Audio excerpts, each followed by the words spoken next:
vous voyez un texte à votre gauche, messieurs, dames? Un texte. Voilà. Un texte, vous voyez? Tout à fait. Très bien. Ah, José, dis. Boker Tov, Boker Tov. Shavua. Écoute, tu vois, je suis plus généreux que toi. Toi, tu me dis Boker Tov, moi, je te dis même Shavua Tov. Ouais, mais t'es optimiste, toi, t'es optimiste et moi, je suis Voilà. pessimiste. Et je dis même Eliyahu Hanavi Zachor Latov. Tant mieux. Bon, écoutez, juste, je vous raconte une petite histoire pour apaiser l'atmosphère. C'est qu'il y a un de nos fils, Shaoul, qui habite à Strasbourg, il voulait absolument que l'on fasse le Seder ensemble. Et nous avons totalement refusé. Alors, il a dit comme ça à mon épouse, à Brigitte, il lui a déclaré, ben, je me mettrai peut-être derrière la porte et au moment où papa il fera le halachma anya, et quand il dira Kol dirfin yete veyechol, que tous ceux qui ont envie de passer Pessa, ils sont les bienvenus, et ben je toquerai à la porte. Voilà. Alors, je me suis demandé, tiens, est-ce qu'on va faire ce paragraphe ou non? Parce que ça, semble-t-il, ça serait une hypocrisie totale, n'est-ce pas? Bon, je pense qu'il faut absolument le faire, ce paragraphe-là, parce que ce paragraphe, bon, si un jour j'ai le temps, je le développerai, il est tout à fait réfléchi, mais je me suis demandé pour Eliyahu Hanavi, là, au moment où on va verser la 5e coupe, qu'est-ce qu'on fait à ce niveau-là? Est-ce qu'on va l'inviter? Vous allez ouvrir la porte? Est-ce qu'il ne va pas avoir peur du corona? N'est-ce pas? Alors, il faudrait que les enfants ils puissent mettre une petite feuille, voilà, un Lenochimovski par exemple, vous faites un petit dessin que vous mettez à la porte en disant Baruch haba à Eliyahu Hanavi, d'accord? Et qu'il y ait comme cela, voilà, plein de. Qu'il y ait des Besorot Tovot. Laurent, ça va? Voilà. Bon, allez. On laisse encore 1 minute et on va commencer. Hein? Ça va chez tout le monde? Ça va bien, merci. Si, je te réponds. Laurent te répond. Très bien. Laurent, ça va chez toi? Ça va, selon est en forme. Salut Laurent. Oui. Ta chair est tendre, ça va, Laurent? Oui, oui, ça va. Je te remercie. D'accord. Tu lui donnes mes plus amicales pensées. Hein? Tu lui dis qu'on tient à elle et à toi. Voilà. Allez. Donc, on va commencer le texte. Alors, ce texte, naturellement, on le dédie à tous nos malades, qu'ils retrouvent une refoua shlema, qu'on les retrouve très, très bientôt parmi nous, eux et leur famille. Voilà. Et en bonne santé. Alors, le titre que j'ai proposé, la sortie d'Égypte, ne pas tricher, double ambiguïté. On va réfléchir à un certain moment à cette signification du titre. Alors voilà, dans les premiers versets du livre de Shemot, dans l'introduction au début de l'exil, donc c'est ce texte-là, eh bien le texte nous dira Vayamot Yosef v'cholecha v'chol adorahu. Et Yosef, donc je vous rappelle que dans la fin de Bereshit, nous on a assisté à la descente de tous les enfants d'Israël en Égypte. Et Yosef disparaît, tous ses frères et toutes ses générations. Et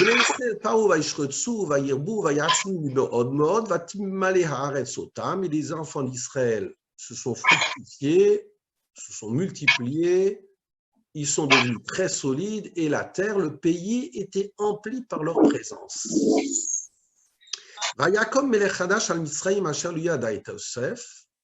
Et un nouveau roi s'est levé sur l'Égypte qui ne connaissait pas Yosef. Et donc ce roi, donc Pharaon s'est adressé à son peuple.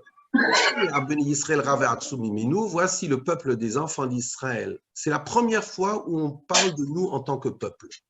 Le peuple des enfants d'Israël, Rav et Atsumiminu, il est nombreux et plus puissant que nous. Eh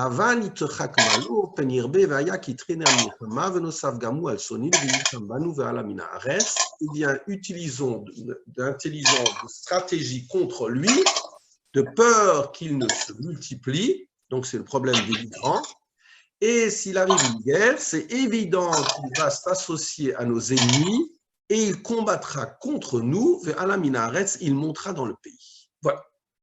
Rashi, très connu, à propos du verset Chetz, Vayakom melech chadash al Mitzrayim, et un nouveau roi s'est levé sur l'Égypte. Donc, il y a une discussion, Rashi amène une discussion de la Gemara, Rav ou Shmuel, une discussion entre Rav et Shmuel. Chadamar, Chadash Mamash, Chadamar Shenitradeshu Xerotav. Et donc, le premier a dit, c'était effectivement un nouveau roi.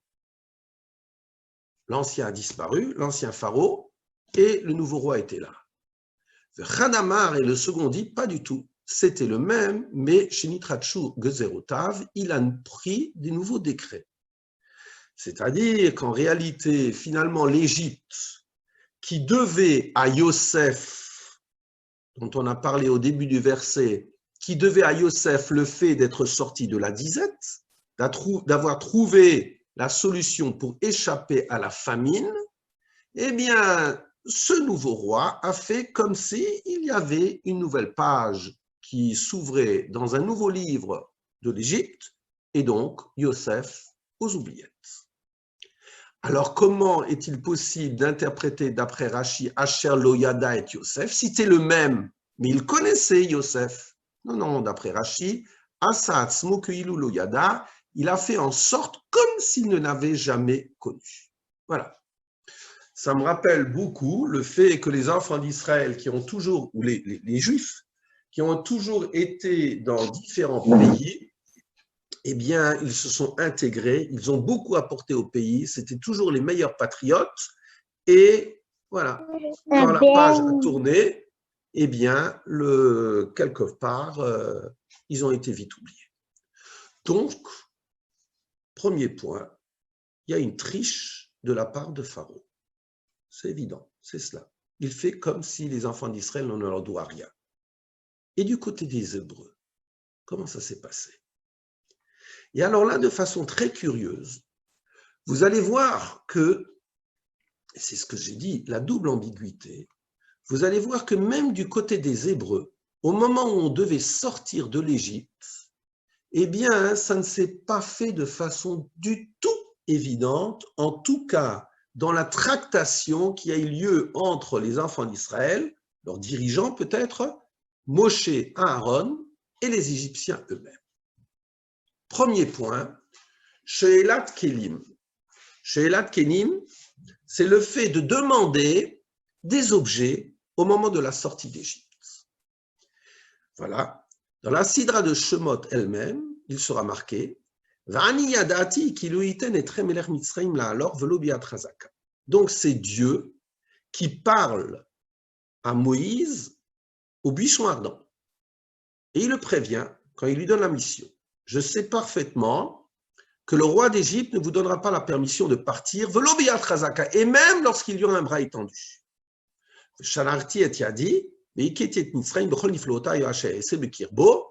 Et donc j'enverrai tous mes prodiges contre l'Égypte, et après il vous renverra. Et le verset se poursuit. Et je donnerai la grâce de ce peuple hébreu aux yeux des Égyptiens. Et lorsque vous sortirez, vous ne sortirez pas les mains vides.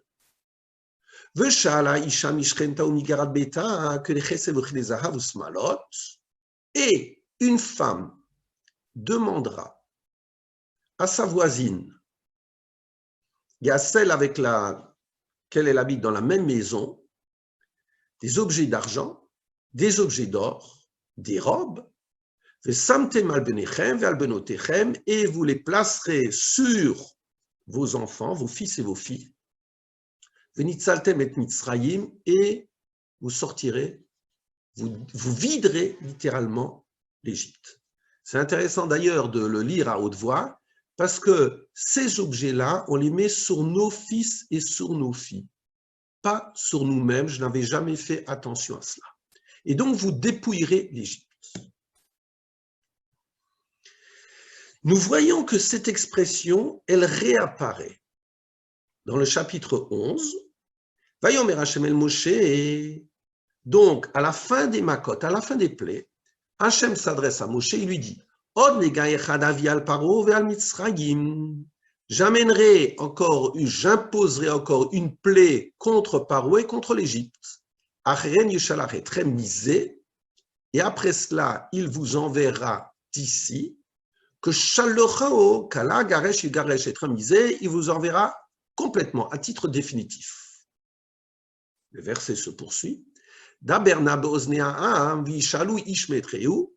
Et donc parle, je t'en supplie, aux oreilles de ce peuple, des Hébreux donc, vishalu, et qu'ils demandent, donc vishala, vishalu, un homme à son prochain et une femme à sa voisine, des objets d'or et des objets d'argent. Et Rashi là-dessus nous dit, qu'est-ce que ça veut dire Daberna, parle, je t'en supplie. Enna et la lachon bakasha. Na, c'est un langage de supplication. Vakasha mimcha. Donc c'est Dieu qui dit à Moïse, je t'en supplie, Hiziram, avertis les enfants d'Israël à Kar sur ce problème-là, chez le Yomar Oto Tzadik Avraham, pour que ce Tzadik qu'est Avraham, qui est mort il y a bien longtemps, ne me fasse pas des reproches à moi, le Saint béni soit-il, en disant Vavadum vinu otam qui est motam. Toi, Dieu, tu as réalisé ton engagement et tes enfants seront un jour asservis et en esclavage. Ça, tu l'as réalisé. Mais dans cette annonce de l'esclavage, il y a une suite. Après, quand tu t'es engagé à ce qu'ils sortent avec des grands biens, une grande possession, l'okiem bahem, tu ne l'as pas réalisé. Et donc, Dieu dit à Moshe, je t'en supplie d'Aberna, parle aux enfants d'Israël pour qu'il y ait la réalisation de cette promesse. Voilà. C'est clair. Alors, pourquoi on a besoin de ces objets-là? Finalement, on allait être dans le désert, on allait être nourri, entre guillemets, artificiellement par la manne. Bon, au point que cet or, vous savez qu'en grande partie, il sera utilisé pour la fabrication du veau d'or, sujet en tant que tel. Toujours est-il, les premières difficultés, c'est le terme Vesha'ala. Comment traduire Vesha'ala, où je vous ai traduit demander. Rabbeinu Bechaye, il nous dit la chose suivante. Vesha'ala isha mishchen, de voisine. Chaz v'shalom gnov da'at habriot.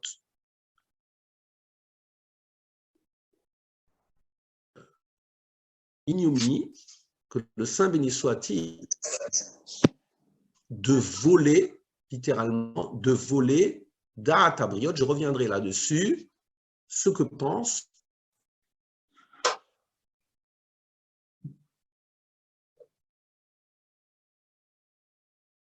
qu'ils vont emprunter, parce que Shaol demander, ça signifie aussi emprunter, qu'ils ont des ustensiles d'argent et des ustensiles d'or, veulent la chivoula, et qu'ils ne vont jamais leur rendre. Avashon de Sha'ala, ou Shititen la bematana. Mais ici, nous dit Rabbeinu Bechaye, et avec l'ensemble des commentaires, Shaol, ça signifie que l'on demande à notre voisin égyptien ou notre voisine égyptienne qu'il nous le donne en cadeau. Chez Ken Matsidou de Gidon, parce qu'on voit à propos de Gidon, de Gédéon dans Shoftim, Vayomer Aleem Gidon, et Shala Mikem Sheela. Je vais vous faire une demande, pas un emprunt, mais une demande. Utenouli, Ish, Nezem, Shelalo, etc. Donc on voit que le mot Sha'ol signifie ici demander et non pas emprunter. Sforno, Autre commentaire quant à lui, un autre regard.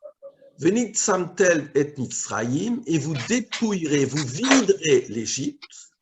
Afal pi shetakabluar hakol mehem derech hashela. Bien que vous avez tout reçu par emprunt, Vetiu chayavim la chazir, et normalement, dès qu'il y a un emprunt, on doit le rendre. Hine tiknu acharkar et akol bedin. En réalité, après cela, vous l'avez acquis tout à fait normalement. Cet emprunt vous appartient. À quel moment? Au moment où les Égyptiens vous ont poursuivi vers la mer des Joncs, donc 7 jours après, pour vous combattre et vous dépouiller. Omnam, Kacher metu beota milchama, ki Hashem nilcham, haya bedin mida keneged mida, ki shalal harotfim le nirdafim, que minag bechol milchama. Mais en réalité, c'est cela, c'est que à partir du moment où il y a une guerre, eh bien le butin de la guerre appartient au vainqueur. Et donc, nous voyons, première difficulté, que vous voyez bien que si le texte avait voulu que l'on demande à titre définitif des objets, eh bien, on n'aurait pas forcément utilisé le terme Vesha'ala.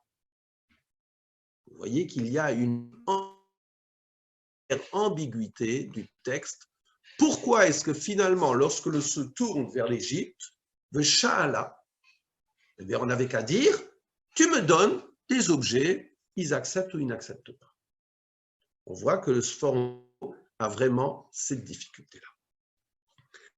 Deuxième ambiguïté, c'est qu'en réalité, la demande des enfants d'Israël de quitter l'Égypte, si vous êtes très attentif, eh bien vous voyez qu'elle n'est pas très claire.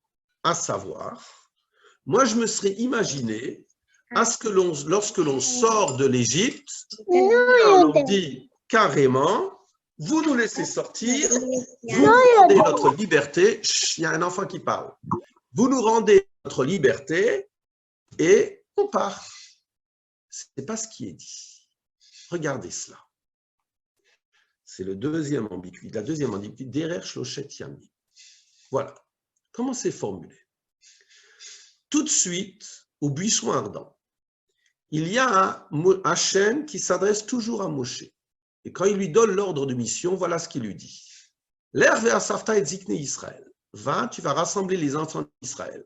Va Martaliem et tu vas leur dire. Hachem Eloke Avotechem Niraïlaï. Hachem, le Dieu de votre père, m'est apparu. Elohé Avraham, Elohé Yitzhak ve Yaakov. Les morts, Pakot, Pakat Yetrem. Souvenir, je me souviens de vous. Vete Asu Ilachem Mitzrayim, et de ce qui est fait en Égypte. Va Omar, et je vous dis. Allez être Meoni Mitzrayim, je vous ferai monter de la misère de l'Égypte. Eleretz Aknani, Vachiti, Vachivi, Vaimori, Vaprizi, Vachivi, Vaivusi, Eleretz Zavatra la vache, et je vous fais monter vers le pays qui vous attend, le pays où coule le lait et le miel. Le Chamou le Kolecha. Et les anciens Hébreux t'écouteront, toi, Moïse. Uvata ataveni Israël et Melech Mitzrayim. Et tu te rendras, toi et les anciens, vers le roi d'Égypte. Va'amaltem elav, et vous lui direz, Hachem Eloké ha-Ivrim, Hachem le Dieu ha-Ivrim, intéressant, tes Hébreux, Nikra alenu, nous est apparu. Ve'ataï à présent, Nalachana derer shloshim bamidbar, que l'on parte 3 jours dans le désert, et que l'on offre un sacrifice en l'honneur de Dieu. Étonnement.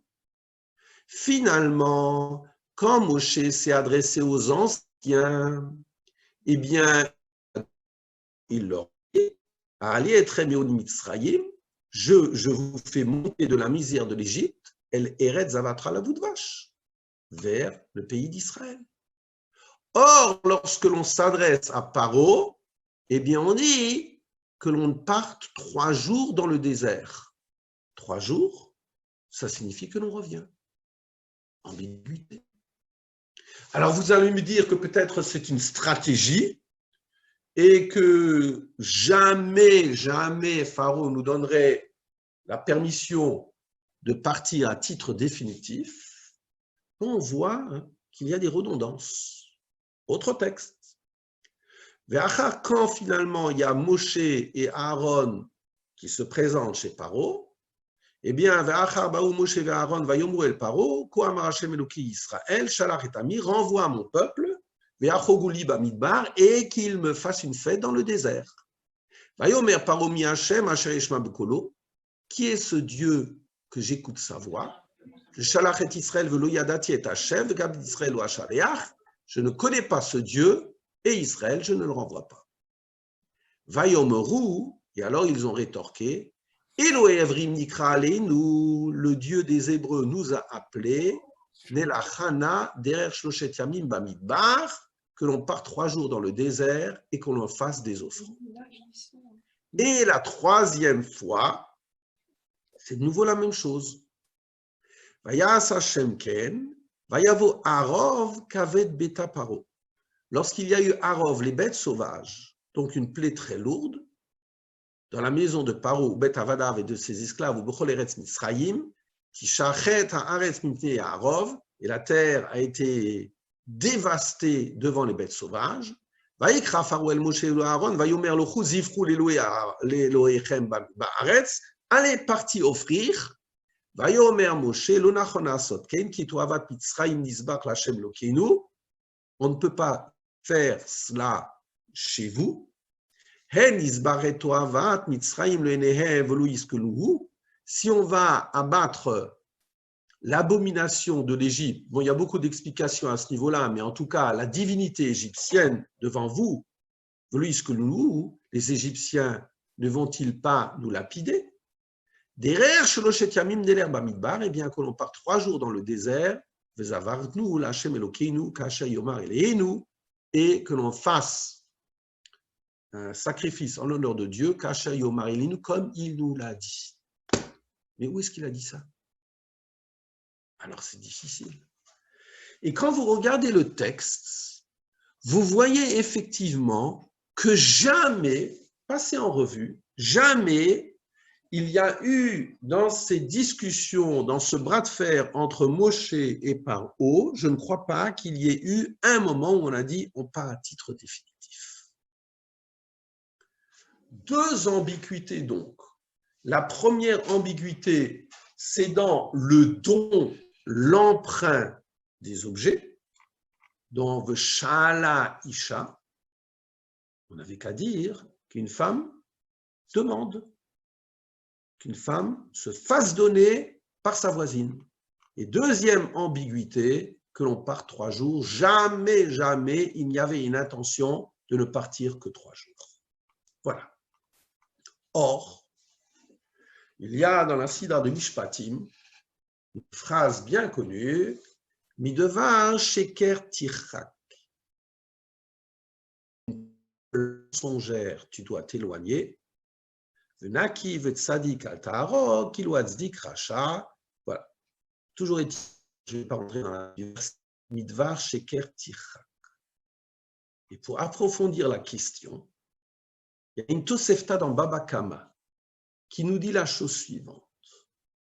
Nirtav kishiva ganavim hen. Il y a 7 catégories de voleurs. Harishon, et ça va, donc il y a une gradation. Et la première, c'est celle qui est indiquée dans le texte, qui est la relation que j'ai vis-à-vis d'Hachem, Ben Adam Lamakom, Harishon Shebechulan, Gonev Dat Abriot. La première notion du Ganav, du voleur, c'est quelqu'un qui vole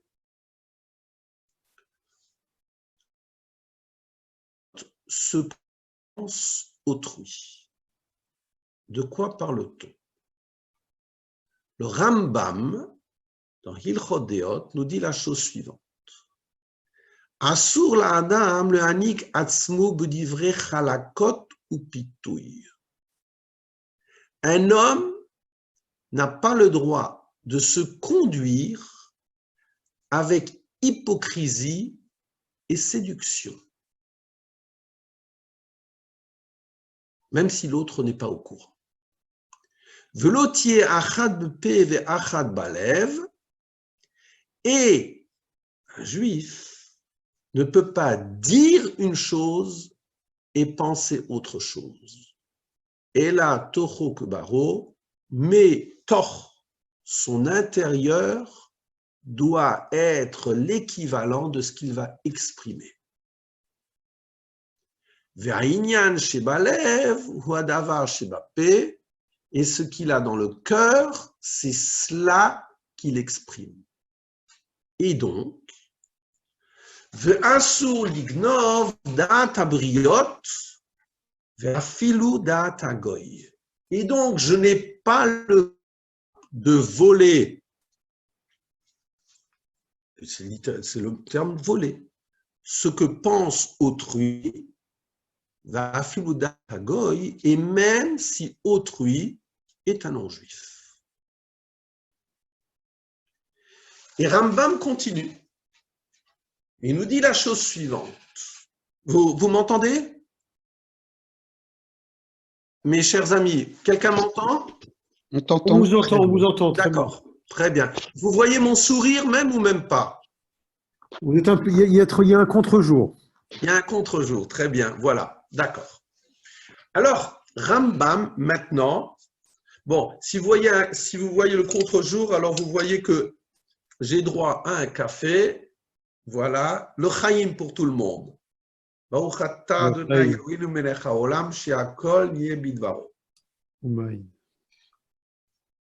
Voilà. Alors, Rambam va amener l'exemple de la Gemara. C'est une Gemara très connue de Choulin. Ketsad. Quelle est la signification du fait? Comment est-ce que je ne peux pas me moquer, être hypocrite vis-à-vis même du non-juif? Ketsad, quelle est l'illustration? Lo yimkor lagoy b'sar nevela bichlal shokuta. Figurez-vous que je suis un boucher et il y a un non-juif qui vient dans ma boucherie et qui veut m'acheter un morceau de viande qui a été abattu, auquel on a fait la shrita. Et moi, je me dis, mais je sais très bien, j'avais juste une bête qui était tréfa dehors, j'avais fait la shrita et finalement la bête est impropre à la consommation, je vais lui vendre, je vais lui donner. Tu n'as pas le droit de faire ça. Ketsad. Lo yimkor la goy besar nevela bichlal shechuta, tu n'as pas le droit de vendre viande cadavre en disant que c'est de la viande qu'elle on a fait velo bimkom manal chez le shruta, et de la même façon j'ai le droit cela de faire passer velo yisarev bachavero chez. Et je n'ai pas le droit, par exemple, de dire à autrui, dis-moi José, tu peux venir vendredi soir manger chez nous? On t'accueillerait avec plaisir à la maison. Ne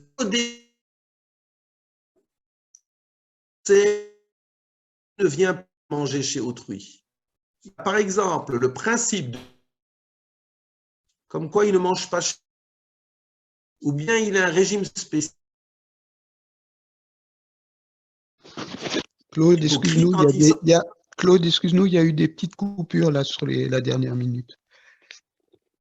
Très bien, tu fais bien de préciser. De la même façon, je souligne, quand je surligne, vous le voyez dans le texte, Laurent, tu le vois? Parfait. Alors, Velo yesarev bachav.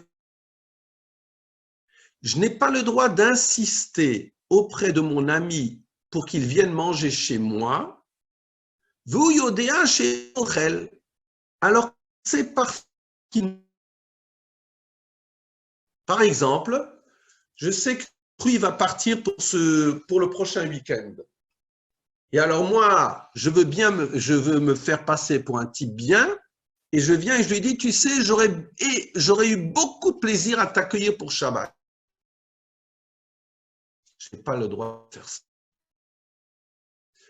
Veyar belo petit crevette, en le faisant des cadeaux, et je sais que c'est un homme à principe et qui ne veut pas des cadeaux.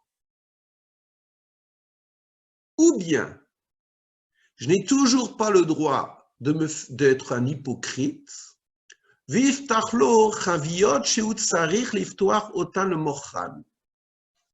Imaginez-vous que je vais ouvrir une bonne bouteille de vin pour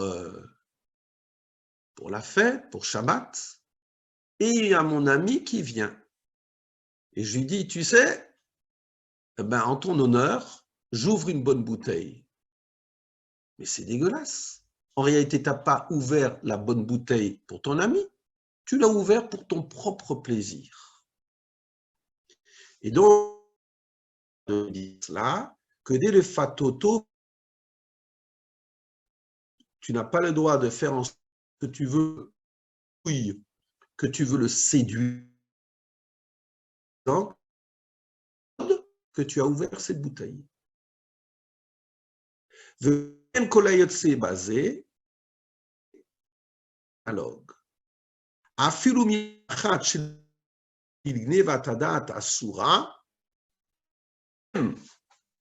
un mot de séduction et qui aboutirait à un vol, je pense, autrui, c'est interdit. Et là, Sfat emet veruach nachon velev haor mikol amal vahavot. En réalité, tu dois avoir une langue émette.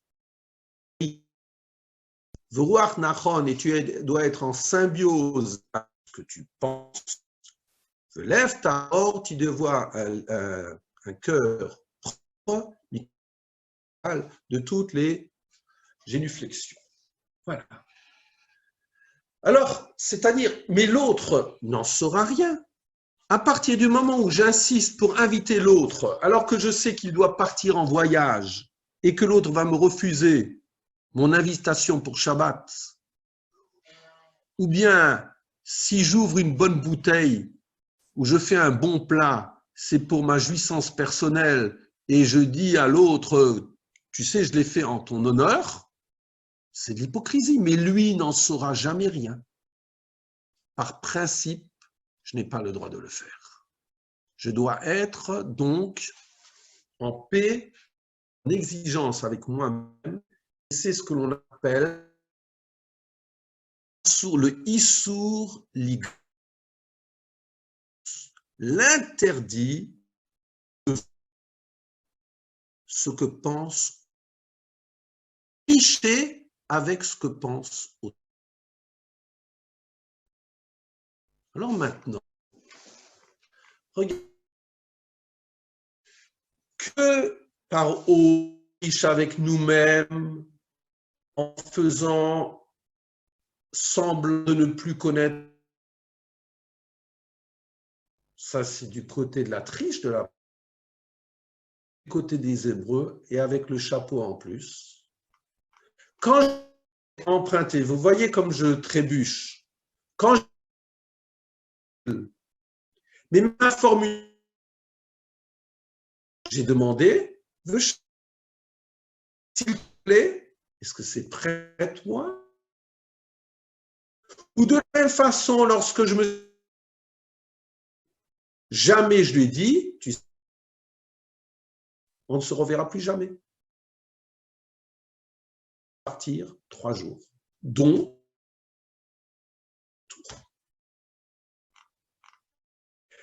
alors que finalement, même si c'est mon ennemi, même s'il m'a spolié, même s'il a jeté un certain mes aînés ou mes Excuse-moi, enfants. Claude, on a à nouveau des coupures de son. Ça n'a pas été D'accord. compréhensible à la dernière minute. Alors, oui, tu fais bien de me reprendre. Donc, je ne fais qu'approfondir la question. Comment est-il possible que finalement, des Égyptiens, comment avons-nous pu faire le da'at? C'est ça l'interdit en hébreu, gneva da'at. Je vole littéralement ce que l'autre pense. Ce qui est un interdit fondamental. Par l'exemple que donne le Rambam et les exemples très intéressants de la Gemara de Rin, justement vis-à-vis du non-juif. Ou pour il veut de la viande, la viande, et moi, qui a exactement le même goût, et que moi, je ne peux pas, je n'ai pas le droit de le faire. Et donc, je n'ai pas le droit de... Compte que, par exemple, imaginez-vous, dans le Issour de la Gneva Da'at, par exemple, je me promène dans la grande rue et il commence à pleuvoir et je n'ai pas de parapluie. Je n'ai pas le droit de rentrer dans un magasin de chaussures, par exemple, et d'essayer quelques paires de chaussures. Et quand je m'aperçois que la pluie a cessé, je dis, je m'excuse, je ne suis pas très bien là-dedans, merci, au revoir madame, merci pour votre gentillesse. Je n'ai pas le droit de le faire. C'est cela l'interdit de Gnevat Da'at, voler ce que la marchande, elle pensait très bien, je vais faire une bonne affaire. Et elle n'en saura rien, qu'en réalité, j'ai pénétré dans ce magasin-là simplement pour m'abriter. Et jamais je ne pensais acheter une chaussure. Mais elle n'en saura rien. Tu n'as pas le droit. Comme si quelque part le problème, ce n'est pas forcément ce qu'autrui pense. Le problème, c'est vis-à-vis de toi-même, comme dira le Rambam, Sfat emet v'ruach nachon, tu dois avoir un langage de vérité. Alors, d'où y a-t-il cette ambiguïté, pour ne pas dire cette hypocrisie, mais cette ambiguïté dans la vis-à-vis de l'Égypte? Alors, la question est claire, mes chers amis? Il y a des coupures. Il y a des coupures, mais écoute, voilà, ça je n'y peux rien. Hein. Je n'y peux rien. Voilà. Est-ce que la question est claire? Oui, oui. D'accord.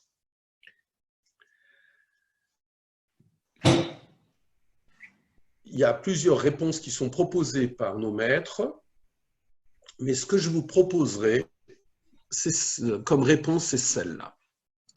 C'est qu'en réalité, les demandes concernant la sortie d'Égypte sont volontairement ambiguës.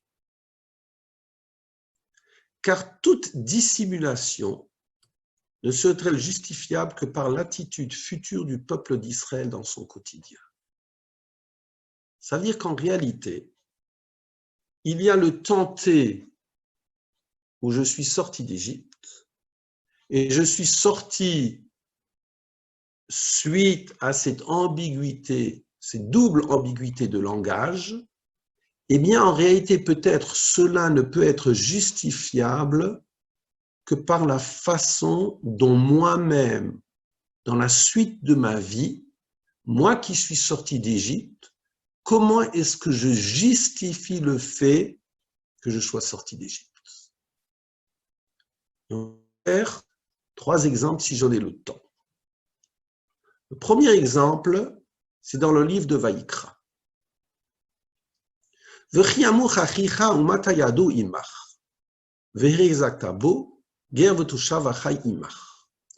Lorsque ton frère est dans la difficulté et qu'il tend sa main vers toi, tu dois le renforcer. Et de la même façon, l'étranger et le résident doit vivre avec toi. Qu'est-ce que ça veut dire? Tu dois le renforcer.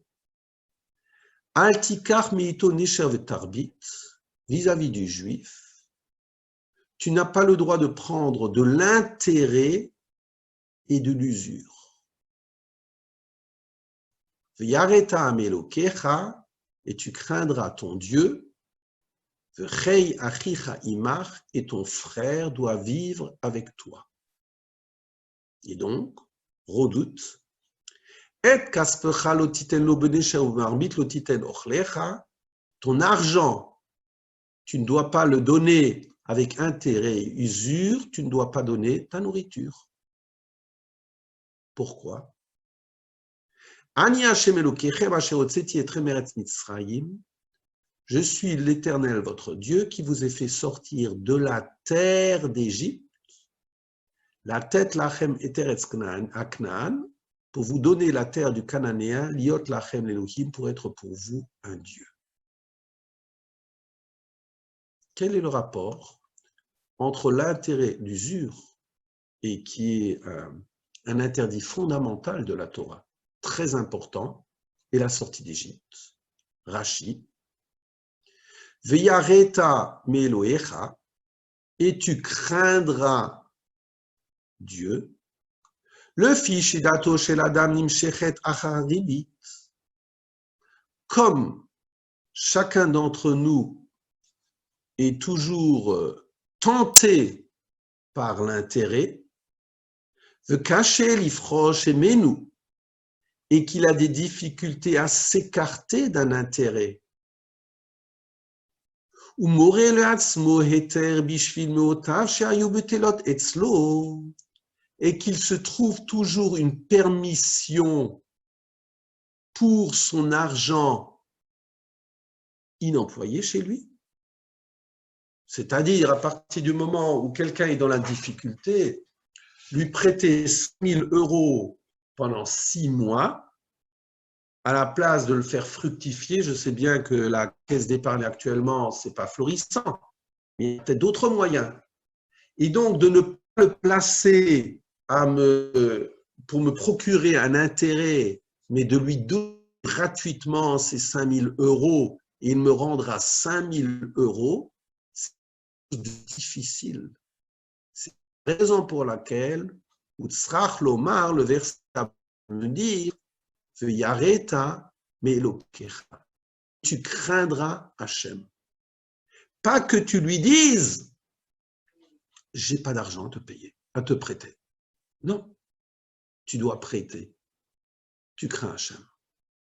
Ou bien, Oatole maotav benochi, que dès le halvotam le Yisrael beribit. Ou bien, je fais dépendre mon argent d'un non-juif pour prêter à un juif à intérêt. À savoir, il y a Reuven qui s'adresse à Shimon et lui dit, dis-moi Shimon, on est en confinement, est-ce que tu peux me prêter 5 000 € parce que voilà, je suis pris à la gorge et sinon je perds mon affaire. Et alors Shimon lui dirait, ah ben, moi je n'ai pas le droit de te prêter avec intérêt, mais il se trouve que mon voisin de palier m'a confié de l'argent. Et donc, je te prête l'argent de mon voisin de palier à tel taux d'usure et d'intérêt.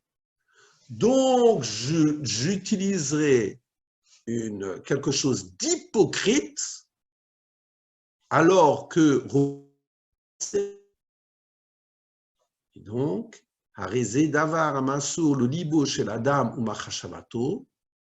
et mon voisin, enfin, l'autre juif n'en sait rien, il serait heureux d'avoir trouvé une solution et d'avoir trouvé ces 5 000 €, même s'il ajoute quelque chose comme intérêt. Comme ça, c'est quelque chose, c'est un élément qui est confié au cœur de l'homme et à la pensée. Le Chachutzrar Lomar V'yaret Amelokecha, sache que totalement, tu n'as pas le droit de le faire, c'est un interdit absolu, crains ton Dieu. Et Rashi continue. Donc, Ani Hashem Elokeinu Israël, je suis Hashem qui vous ai fait sortir de la terre d'Égypte, terre Otseti. Et Rashi continue. Voilà. Au moment de la 10e plaie, j'ai fait la distinction entre celui qui était l'aîné et celui qui n'était pas l'aîné. Afani yodé à venir pas mina malvé maot le Israël beribit, et donc moi Dieu je sais distinguer et punir celui qui prête de l'argent à un juif avec intérêt, veut Omer en disant chez Nochiem, c'est de l'argent qui appartient aux juifs. Davaracher, Asheotziti tremet Mitzrayim, autre explication, mais qui complète la première. Qu'est-ce que ça veut dire? Je suis Hachem qui t'ai fait sortir d'Égypte. C'est à condition que vous acceptiez mes préceptes, même si ces préceptes sont lourds pour vous. De la même façon, toujours dans Vaïkra, même principe.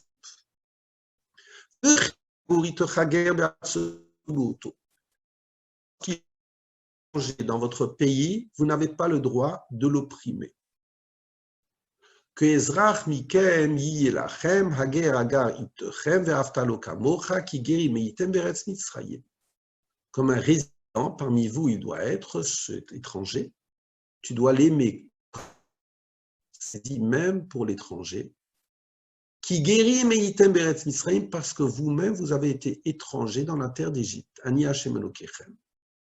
Verset suivant.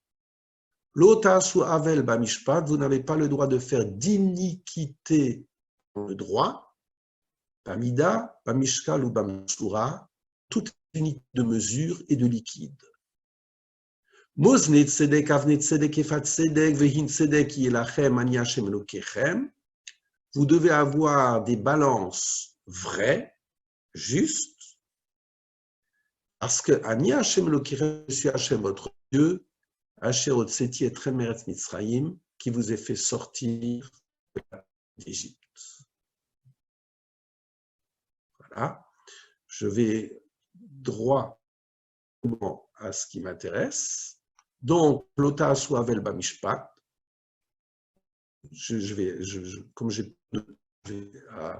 Vous pouvez faire le Rashi chez vous. Asher Otseti et Trem, je suis Hashem qui t'a fait sortir. Almenat Kein. À condition que tu te conduises comme un juif kasher. Davar acher, autre explication. Ani franti be Mitzrayim ben tipa shel bechor, le tipa shel ma bechor. Moi, Dieu, en Égypte, j'ai fait la distinction entre la goutte de sperme qui a donné naissance à un premier-né et la goutte de sperme qui n'a pas donné naissance à un premier-né.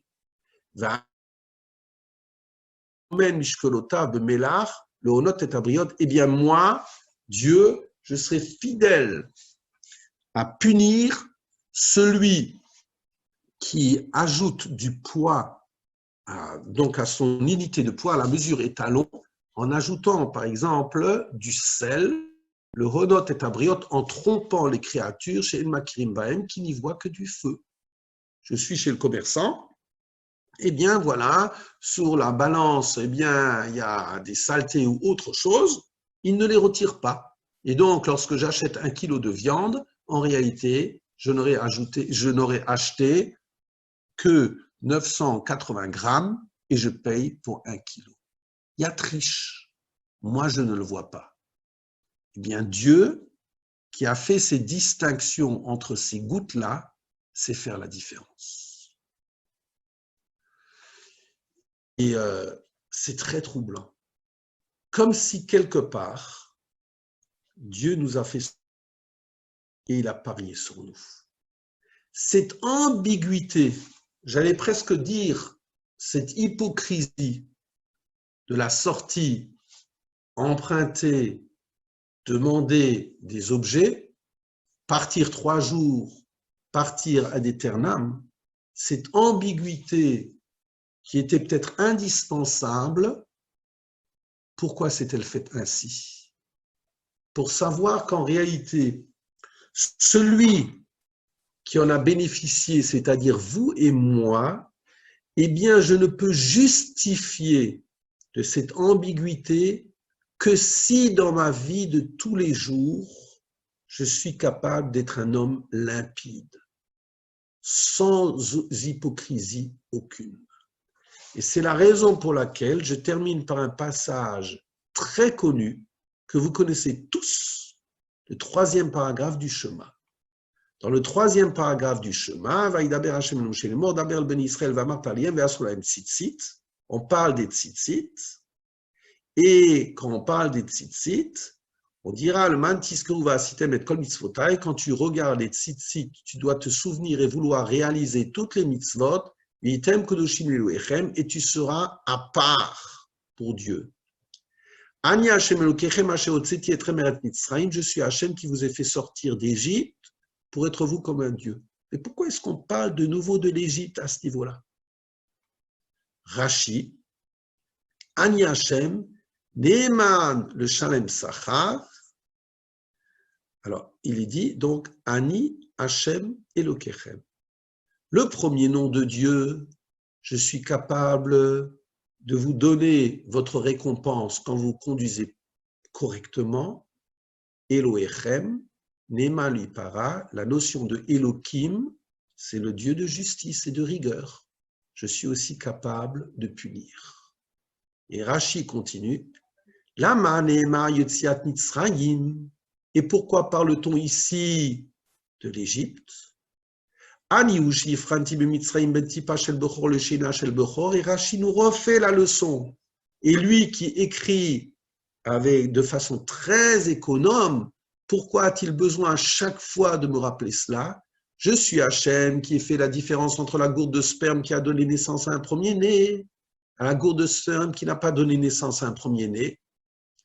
Anihu atid le afrin lui para minatole kalai kle ilan bigdo vomer treletu. Eh bien, moi, Dieu, je suis capable de faire la différence avec celui, littéralement, qui peint, la peinture, qui peint un fil de son tzitzit avec une couleur bleue, mais qui utilise pour cela un végétal qui ne sera pas l'animal, qui est une sorte de sèche qu'on emploie pour donner l'encre. Celui qui me voit, il voit que j'ai des tzitzit, il voit que j'ai le fil bleu. Il y a de la triche. Et Rashi nous dira, Misodo chez le Rabbi Moshe Adarshan et Takti, et c'est de leçons de Rabbi Moshe Adarshan que j'ai copié cela. Et chaque fois que Rashi parle de Rabbi Moshe Adarshan, un de ses maîtres, c'est quelque chose d'extraordinaire. Al Kanfe Bigdehem, tu dois mettre les tzitzit sur les coins de ton ami. C'est quoi les coins? Que Neged Vaesa et Tremal Kanfe Nesharim. Je vous ai porté sur les ailes des aigles en sortant de l'Égypte. Vous savez que les aigles sont des animaux qui volent très haut dans le ciel et l'aigle ne craint pas un animal qui volerait au-dessus de lui, mais il craint les flèches qui peuvent jaillir des ennemis qui sont sur terre. Et donc, de la même façon, lorsque Dieu nous a fait littéralement sortir d'Égypte, il nous a portés sur les ailes de ces aigles. Et donc, Rashi continue, Al-Arba kanfot velo ba'alat shalosh velo ba'alat chamesh, et tu dois le mettre sur un habit à 4 coins et pas un habit à 3 ou à 5 coins. Pourquoi? Que Neded Arba le shonot shel Geoula, parce que là, il y a les 4 langages qu'on va célébrer mercredi soir. C'est les 4 coupes. Et c'est à la raison pour laquelle ces 4 coupes correspondent aux 4 coins de mon talit. Et Rashi continue, peut-il te chelet, Al-Shem Shikul Bechorot, c'est la mort des premiers-nés. Te chelet ici, ce n'est pas le fil bleu azur, mais ce sera la mort des premiers-nés. Targumo Shel Shikul Tichla, etc.